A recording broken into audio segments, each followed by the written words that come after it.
और कैसे ये आज एक सफल किसान बनी है कि खुद भारत सरकार ने जो अपनी एक पुस्तिका निकाली है, inspiring stories of progressive women farmers, उसमें इनको गत साल सबसे ऊपर रखा गया है। मुझे वेंकैया नायडू जी से हाथों से मुझे पुरस्कार मिला। अभी तो मैं 12 बजे तक काम करती रहती हूँ। मुझे 4 बजे से शुरू होके रात को 12 बजे खत्म होता है। मैं खुद प्रोडक्शन भी करती हूँ और मार्केटिंग भी करती हूँ।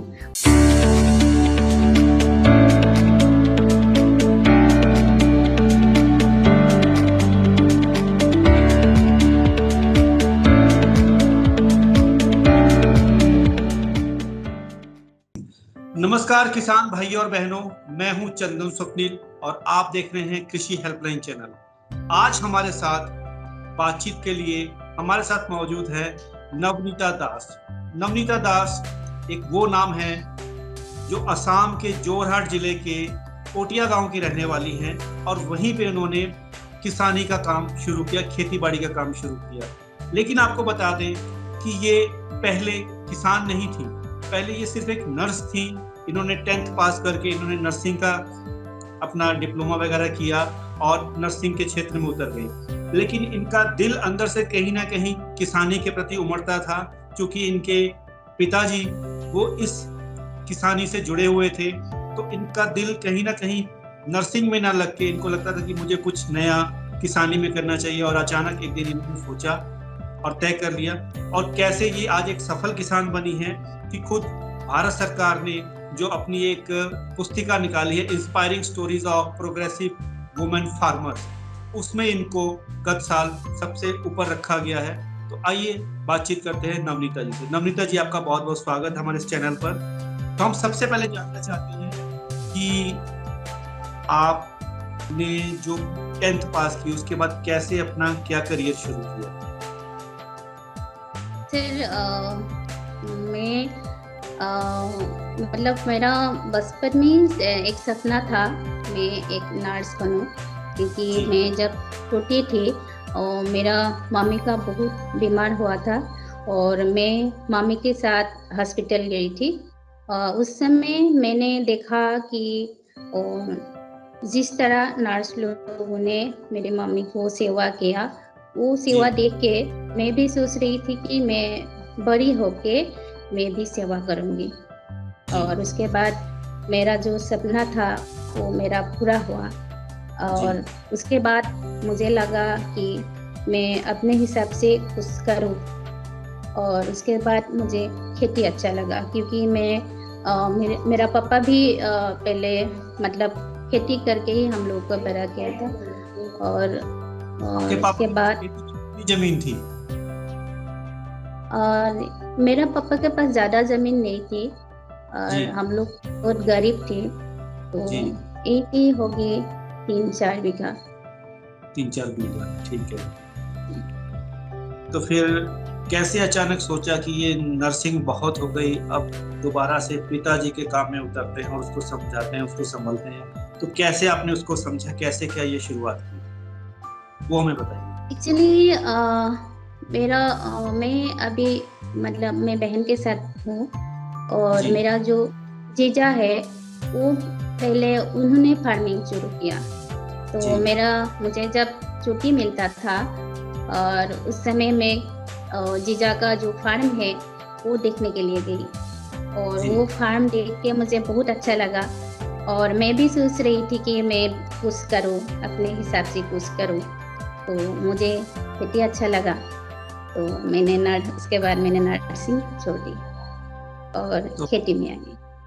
तो आपको जो ये खेती अच्छी लगी, तो इसकी आपको पहले से कोई जानकारी थी या आपने इसके लिए जानकारी लेने के लिए किसी से कोई मदद ली? जी नहीं, मुझे कोई जानकारी नहीं है। और मेरा पापा ने जब शुरू किया, मैं कभी कभी जाती थी पापा को हेल्प करने के लिए, लेकिन मुझे जानकारी नहीं है। हम लोग का तो मतलब माता पिता तो कोई कभी नहीं सोचते कि हम लोग का बच्चा खेती करे। सब लोग यही सोचते हैं कि अच्छा से पढ़ाई करके बड़ा आदमी बने, बड़ा नौकरी करे। और इसीलिए मुझे ज़्यादा काम करने के लिए नहीं देता। और मैं ऐसे ही पापा को देखने के लिए चाय वगैरह देने के लिए जाती थी। उस समय मैंने थोड़ा देखा, लेकिन इतना मुझे ज्ञान नहीं है खेती के बारे में। जी। तो मैं अपने हिसाब से खेती किया और करके मैंने सीखा। मतलब आपने ठान लिया कि आपको खेती बाड़ी करनी है, किसानी करनी है, तो एग्रीकल्चर क्षेत्र में तो आप आगे आपने खुद ही एक्सपेरिमेंट किया और अपने एक्सपेरिमेंट से आपने सीखा। सर मुझे पता भी नहीं है जी, एग्रीकल्चर डिपार्टमेंट बोल के कुछ है। उस समय मुझे इतना ज्ञान नहीं था, मेरा तो ध्यान था नर्सिंग पे।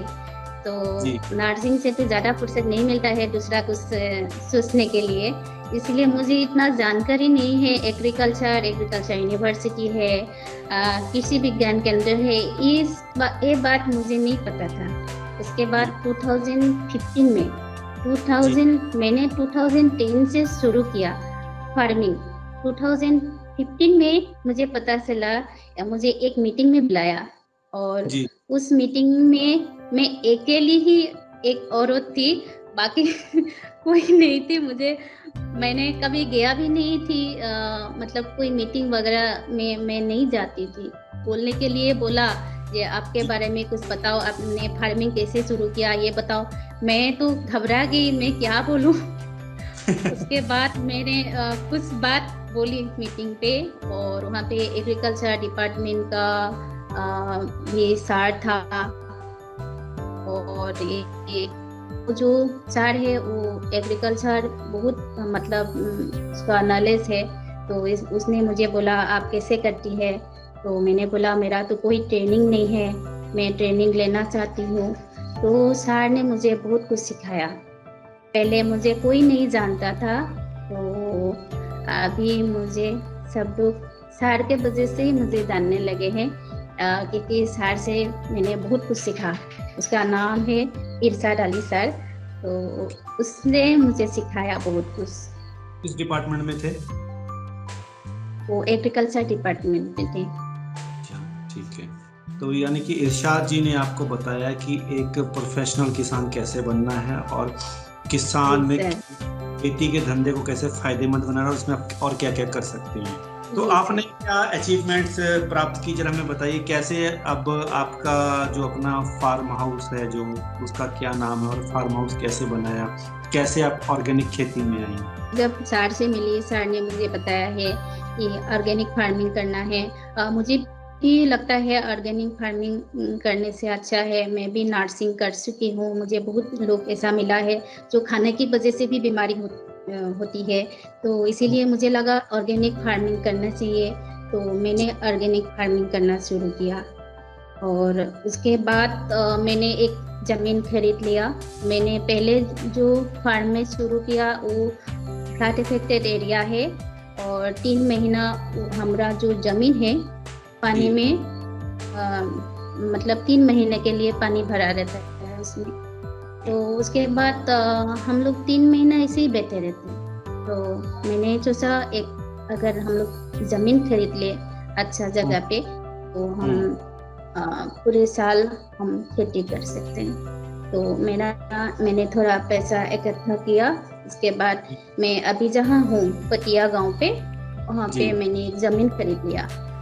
और ज़मीन खरीद के मैंने पहले एक सोचा था कि मैं यहाँ पे परमानेंट क्रॉप लगाऊंगी, तो मैंने लगाया भी था। उसके बाद यहाँ पे इतना लोग आने लगे, तो उन लोग का हिसाब से मुझे काम करना पड़ा। तो अभी ये फार्म मेरा इंटीग्रेटेड फार्मिंग बन गया। यहाँ पे मेरा सब कुछ है। मेरा एक फार्म हाउस भी बना है। अभी मतलब ज़्यादा दिन नहीं हुआ है, 3 महीना हुआ है, एक कंप्लीट हुआ मेरा फार्म हाउस। आपको बहुत बहुत मुबारकबाद। हम ये जानना चाहते हैं कि आपने पहले कितनी जमीन से शुरुआत की और अब आपके पास कितनी जमीन है? मैंने पहले 6 बीघा जमीन से शुरू किया। अभी मेरा पास तो अभी 100 बीघा जमीन है। 100 बीघा जमीन है, यानी आपने 100 बीघा जमीन बना ली।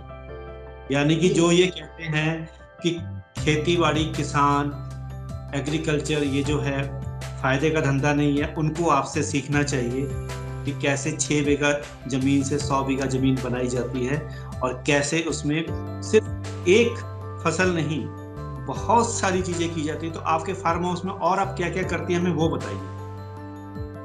अभी मेरा जो फार्म है, इंटीग्रेटेड फार्म है, इसके साथ मैंने एक जोड़ा है एक रेस्टोरेंट। जैसे हम लोग का मतलब मेरा फार्म देखने के लिए बहुत दूर दूर से लोग आते हैं। मेरा जो फार्म है गांव एरिया में है, वहाँ में खाने पीने के लिए कुछ नहीं मिलता और सबने मुझे बोला है एक काम करो, एक रेस्टोरेंट बनाओ। तो मुझे भी अच्छा लगा, क्योंकि इतना दूर से लोग आता है, खाने के लिए भी मांगता है। और मैं तो मतलब फार्म में लगा रहता हूँ काम पे, तो खाने के सबको खाना देना तो पॉसिबल नहीं है। तो इसलिए उन लोगों ने बोला है आप ऐसा काम करो।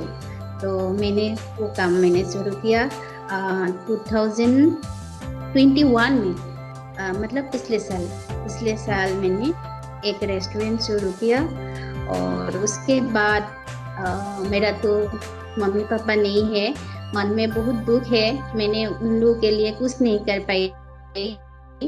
तो मुझे लगा कि आजकल तो मतलब रास्ते में भी दिखाई देता है और बड़ा बुजुर्ग को रास्ते में ही पड़ा रहता है। तो मुझे मन में आया कि मैं उन लोगों के लिए भी कुछ करूं।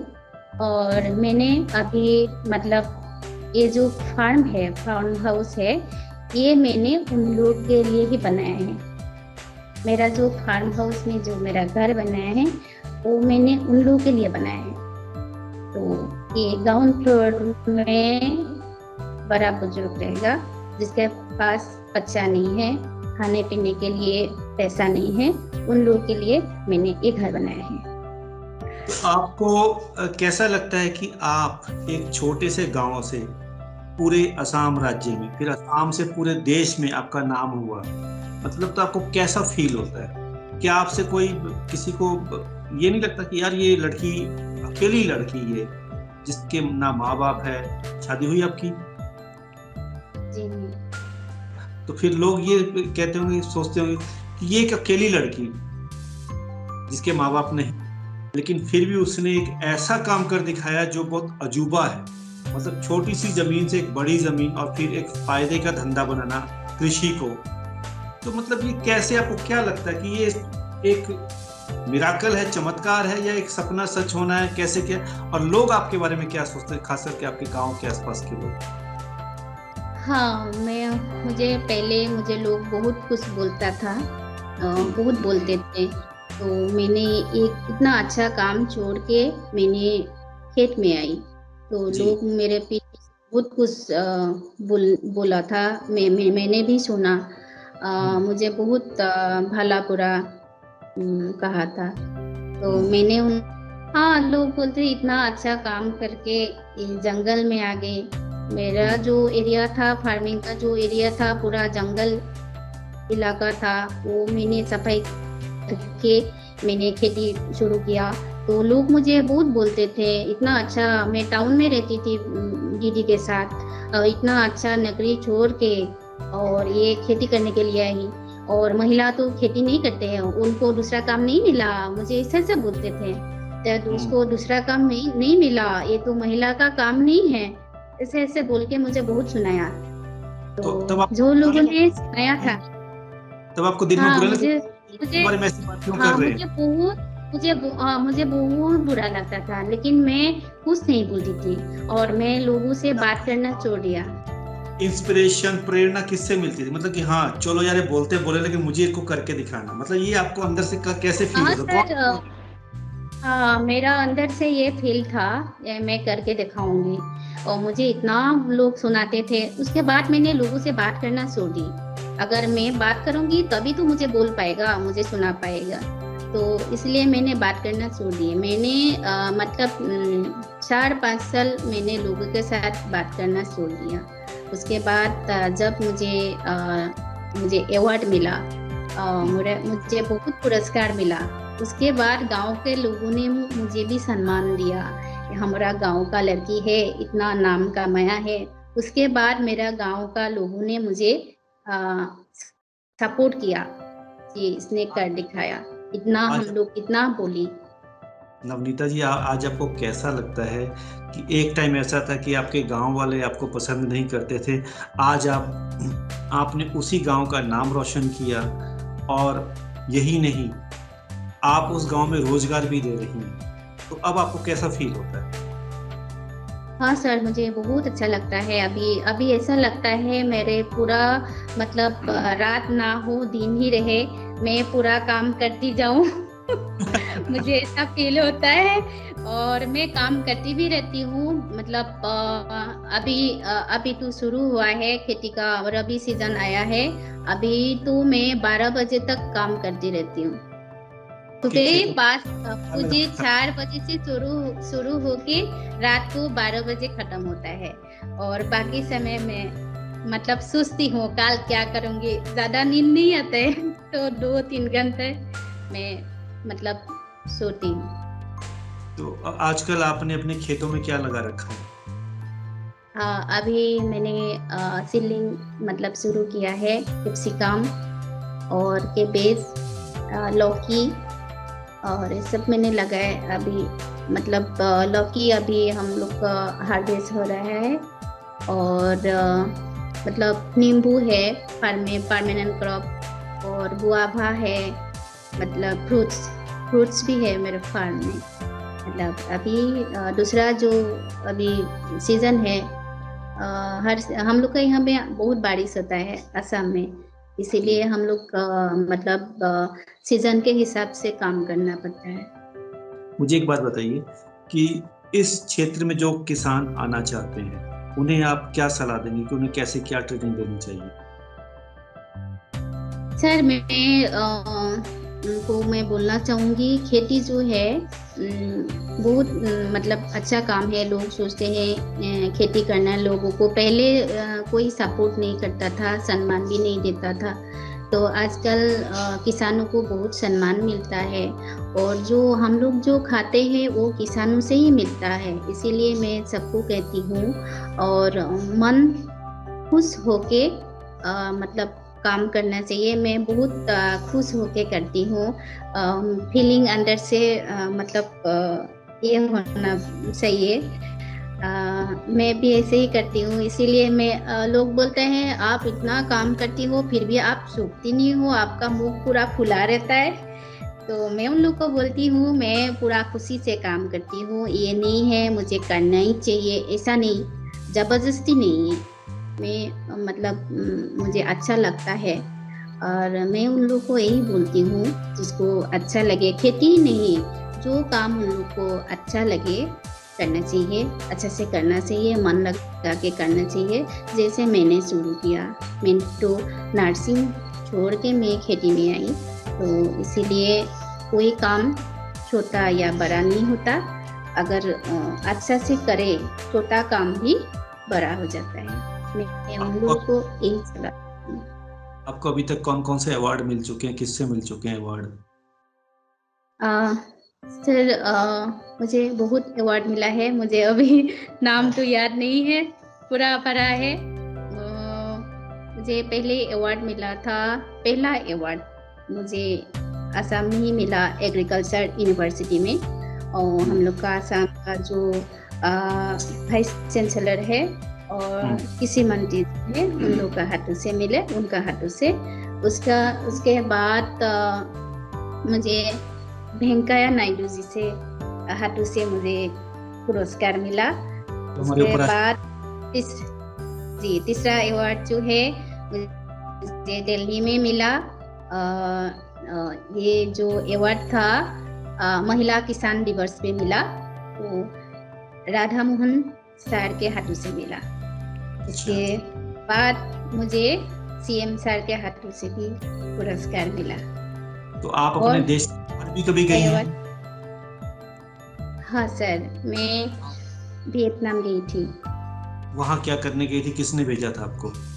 वो हमको आसाम से 15 फार्मर्स को सीएम सर ने लेके गए वियतनाम। तो कब की बात? वहाँ का जो वो है 2018 12 जून। अच्छा, तो तो मैं पहली बार बाहर गई। जो 15 किसान थे आपके राज्य से, उनमें से महिलाएं कितनी थी? महिला 3 थे। 3 थी, यानी कि आप अकेली नहीं थी। तो आप जब वियतनाम गई, वहां जाके आपने क्या सीखा? सर वहाँ पे हम लोग को ज्यादा अच्छा लगा वहाँ पे ड्रैगन फ्रूट्स। मैं पहले भी ड्रैगन फ्रूट्स लगा के गई, लेकिन मुझे इतना जानकारी नहीं है ड्रैगन फ्रूट्स के बारे में। तो वहाँ जाके मैंने देखा और वहाँ पे देख के मैंने यहाँ में शुरू किया ड्रैगन फ्रूट्स अच्छा से लगाने के लिए। अभी मैं ड्रैगन फ्रूट्स खा रही हूँ, आपको भी दिखा रही हूँ, ये मेरा हाथ में ड्रैगन फ्रूट्स। इसका सबसे ज्यादा बेनिफिट होता है जब आपको डेंगू होता है, तो ये आपके सेल रातों रात बढ़ाता है। ड्रैगन फ्रूट का ये फायदा है। ये बेसिकली थाईलैंड का फूड है, जो थाईलैंड से वियतनाम होते हुए इंडिया आया है। जी सर, अभी ये मेरा फार्म का है ड्रैगन फ्रूट्स। मैंने वहाँ पे खाया ड्रैगन फ्रूट्स। मैंने सोचा मैं तो फार्म में लगाई हूँ, लेकिन मुझे कैसे उसको मतलब बड़ा करना है ये मुझे नहीं पता। वहाँ पे सीखी मैंने। तो आपने जब खेती बाड़ी शुरू की, आपको कुछ नहीं पता था, आप करते गए, तो आपको ऐसे घाटा नहीं हुआ कि बिना किसी जानकारी के क्षेत्र में उतर गई और फिर ऐसे अचानक से रातों रात आप जो है अपनी मेहनत के बल पे आपने अपने बिजनेस को इतना फैला लिया? कि चमत्कार कैसे हुआ? मतलब आपसे कहीं गड़बड़ियां भी हुई होंगी, कहीं आपने घाटा भी खाया होगा, आप हमें ऐसा तो सर होता है। और मतलब नौकरी का जैसा तो नहीं है, नौकरी में काम करे तनख्वाह तो मिलेगा ही। तो हम लोग का यहाँ ऐसा नहीं होता है, फार्मिंग में ऐसा नहीं होता है। कभी कभी मतलब नुकसान भी होता है, जब ज़्यादा बारिश आए तो नुकसान हो जाता है। तो आसाम में तो ज़्यादा बारिश होता ही है। बारिश के वजह से भी हम लोग को बहुत नुकसान होता है। पिछले साल मुझे बहुत नुकसान हुआ, फिर भी मैं मतलब हिम्मत नहीं हारी। मेरा तो अभी मेरा खून में है। मतलब खेत मेरा अभी। आपके चेहरे की खुशी को देखकर लगता है कि आप घाटा भी हंस हंस के सह लेती हैं, और ऐसे लगता है कि जैसे आप फायदे में ही चल रहा है सब। हाँ सर, मतलब घाटा तो होता ही है, फिर भी मैं सोचती हूँ अभी घाटा हुआ तो क्या हुआ, अगले साल मतलब ये करेंगे। वही सोच के मैंने आगे बढ़ी। जैसा कि आपने मुझे बताया कि आप ऑर्गेनिक फार्मिंग कर रही हैं, तो एक हम जानना चाहते हैं कि हर कोई कहता है कि वो ऑर्गेनिक फार्मिंग कर रहा है, लेकिन एक आम आदमी को पता कैसे चले कि ये जो प्रोडक्ट वो खा रहा है वो ऑर्गेनिक है? इसकी पहचान कैसे वो करेगा? मतलब मान लीजिए अगर मैंने चावल लिए, मुझे ये पता कैसे चलेगा कि ये चावल ऑर्गेनिक है? क्योंकि देखने में तो वो वैसा ही होगा ना। तो ऐसा कुछ आप बता सकते हैं हमारे दर्शकों को? हाँ सर, मतलब ऑर्गेनिक का जो फसल होता है वो ज़्यादा दिन मतलब ये होता है, लास्टिंग होता है। जो हम लोग केमिकल स्प्रे करके जो हम लोग सब्जियां घर में रखते हैं, आज लाया तो कल खराब हो जाएगा। तो ऑर्गेनिक का जो सब्जी है वो खराब नहीं होता है। और मेरा जो कस्टमर है, पहले जो कस्टमर आता है उन लोगों को समझाना पड़ता है। उन लोग भी मुझे यही सवाल पूछते हैं, ये ऑर्गेनिक है तो हम लोग मतलब कैसे मान ले ये ऑर्गेनिक है? आपने कह दिया कि ये सब्जी ऑर्गेनिक है, ये दाल ऑर्गेनिक है, ये चावल ऑर्गेनिक। हमने तो आपके खेत में जाके देखा नहीं, आप हमें ऑर्गेनिक कह के बेच रही हैं, लेकिन हमें कैसे पता चले, हमारे दर्शकों को कैसे पता चले, ये बताइए। हाँ सर, ऑर्गेनिक का जो मैंने तो एक बार बता दी कि ऑर्गेनिक जो फसल है वो ज़्यादा दिन मतलब रख सकते हैं, और खाने में भी पता चलता है। उन लोग का एक्स्ट्रा एक स्वाद मिलता है खाने में। तो हम लोग का जो फार्म में पहले जो कस्टमर आते हैं वो हमको पूछते हैं, तो मैं बताती हूँ आप पहले फसल लेके जाइए और खा के बोलिए, खाने के बाद मुझे बोलिए। तो अभी मतलब जितना मतलब मेरा कस्टमर है, उन लोगों को बताने का जरूरत नहीं है। जो मेरा सब्जी एक बार खाए उसके बाद मतलब खुद ही मेरा फार्म में सब्जी लेने के लिए आता है। मेरा अभी 100 कस्टमर तो मेरा परमानेंट है। तो मेरा फसल के बारे में कैसे पता चलेगा उन लोग का फसल, मतलब जो फसल में मतलब दो कीड़ा तो लगेगा ही, हम लोग तो केमिकल स्प्रे करते नहीं है, उसमें ही पता चलेगा कि ये मतलब ऑर्गेनिक है। उसमें तो कीड़ा भी लगेगा और देखने में इतना मतलब सॉफ्ट नहीं होगा, तो फसल भी मतलब जैसे हम लोग को मैं समझा नहीं पा रही हूँ। जैसे हम लोग में स्किन पे कुछ लगाते हैं ना, देखने में तो बहुत मतलब ये होता है। अगर हम लोग ना लगाए, क्रीम ना लगाए तो अलग दिखेगा ना। तो मेरा फसल में ऑर्गेनिक और केमिकल में यही फर्क है। यानी कि अगर हम फसल देखें, ऑर्गेनिक फसल मतलब वो रफ दिखेगी और जो केमिकल वाली वो चमकीली और चमकदार दिखेगी। ये चमकदार दिखेगी, यही डिफरेंट है। मतलब जैसे हम लोग अभी क्रीम लगाए है ना, हम लोग को देखने में अभी हम लोग हमारा मुंह तो चमक रहा है ना। अगर हम लोग क्रीम ना लगाए तो हमारा मुंह तो इतना तो चमकेगा नहीं ना। तो ऑर्गेनिक और ये केमिकल में वही फर्क है। ठीक है, अब मेरा इसमें सवाल ये है, आपको 12 साल हो गए, तो आपने सबसे पहले मार्केटिंग की अप्रोच कैसे की? कैसे आप मार्केट तक पहुंचे कि मेरा प्रोडक्ट मार्केट में जाना, उसके लिए आपने क्या किया? सर मैंने जब पहले शुरू किया, मुझे इतना मार्केट के बारे में इतना जानकारी नहीं है और कहाँ मेरा फसल मतलब बेचने के लिए भी मतलब उस समय शर्म भी लगता है ना। मैं खेती करने के लिए आई, फिर फसल बेचने के लिए जाऊंगी तो लोग मुझे और भी सुनाएगा। तो इसीलिए मैंने दूसरे को मेरा जो ये सब्जी है मैंने बेचने के लिए मैंने दे दिया। तो अभी मैं खुद मार्केटिंग करती हूँ, मेरा अभी कोई शर्म नहीं है। मैं खुद प्रोडक्शन भी करती हूँ और मार्केटिंग भी करती हूँ। और मैं सबके साथ मतलब मैं अकेली महिला, मैं मतलब सुबह में 5 बजे मैं मार्केट पहुँच जाती हूँ गाड़ी में लेके, और वहीं पे मैं सब्जी बिक्री करती हूँ। अभी मैंने एक दुकान लिया है, मैं कुछ देर पहले मैंने आपको बताया मैंने एक दुकान लिया है। वो मतलब मैंने तो सुबह जाके मैंने सब्जी मतलब होलसेल में मतलब बेचती थी। तो रिटेल में बेचने के लिए मैंने एक दुकान अभी लिया है, उसमें रिटेल सेलिंग हूँ। आपके जो बाकी और धंधे हैं सब्जी के अलावा, डेयरी फार्मिंग, रेस्टोरेंट, तो इनके लिए आपने मार्केट तक पहुंच मतलब आपका सामान सिर्फ गांव में तो रहता नहीं होगा, बाहर भी जाता होगा, स्टेट से बाहर भी जाता होगा, तो उसके लिए आप कैसे क्या फोकस करती हैं? हाँ, तो मैंने मतलब मैं तो बताया था ना, मैं सुबह जाती हूँ 5-8 बजे मैं घर पहुँचती हूँ जी। जो मेरा सब्जी है जल्दी बिक जाता है और सबको पता है।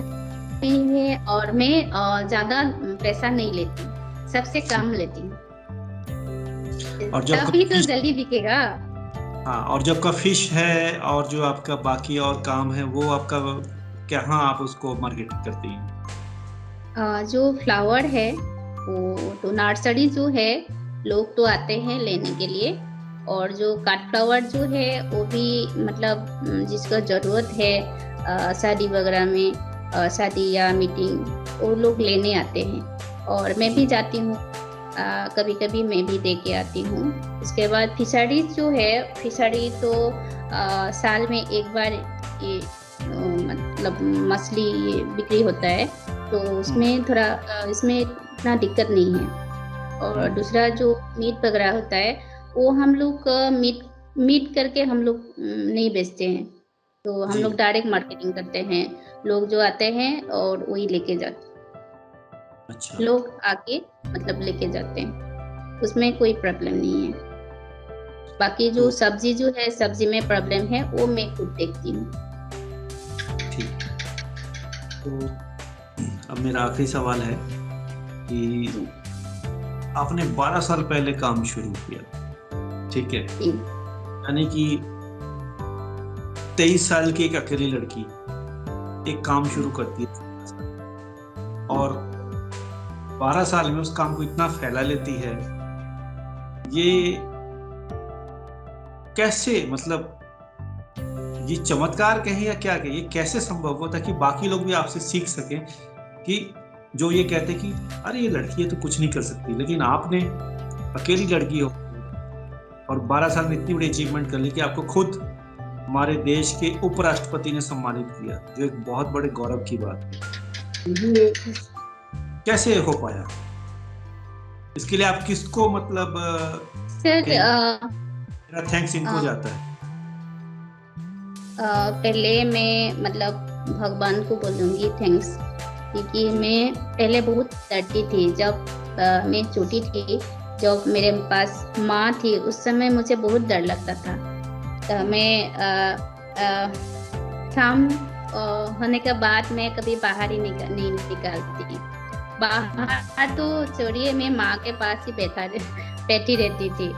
और उसके बाद पता नहीं भगवान ने शायद मुझे इतना हिम्मत दी है, मैं बाहर मतलब जा सकूं, अकेले किसी से बात कर सकूं।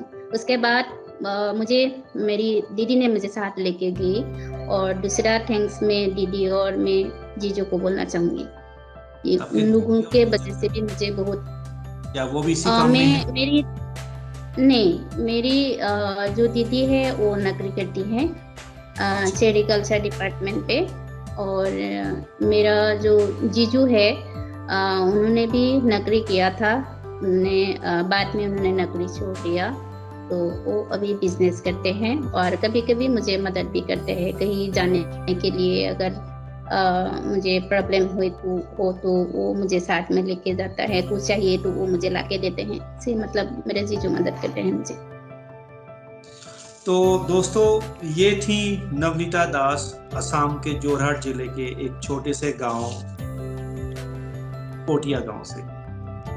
और आपने देखा इनकी बातचीत में इन्होंने कैसे अकेले रह के संघर्ष किया और एक 6 बीघा से 100 बीघा तक की जमीन, फसल से डेयरी और मल्टी टाइप के काम इन्होंने करते हुए आज अपना एक फार्म हाउस एस्टेब्लिश किया है, और जहाँ पे इनके अंडर में बहुत सारे लोग काम कर रहे हैं। तो ये एक प्रोग्रेसिव फार्मिंग के तौर पे जो एक हम बात कर रहे हैं, तो औरों के लिए भी ये एक प्रेरणा का स्रोत बन के उभरी है। उम्मीद है आपको हमारी ये बातचीत अच्छी लगी होगी। अगर आपको हमारी ये बातचीत अच्छी लगी, ये इंटरव्यू अच्छा लगा, तो इसे शेयर करें, लाइक करें और हमारा चैनल कृषि हेल्पलाइन जरूर सब्सक्राइब करें। धन्यवाद।